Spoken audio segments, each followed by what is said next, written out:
அடிக்கிற வெயிலுக்கு கோல வெயில் சாப்பிடலாமா வாங்க பாருங்க எவ்வளோ கலர் இருக்குன்னு ஐஸை பார்க்க போது அப்படியே ஜில்லுன்னு இருக்குது இப்படி இருக்கு ஜில்லுன்னு இருக்கு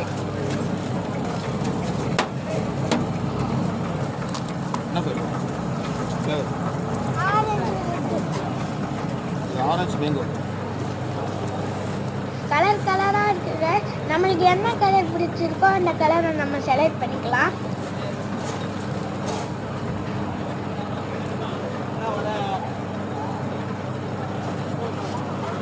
வாவ் சூப்பரா இருக்கு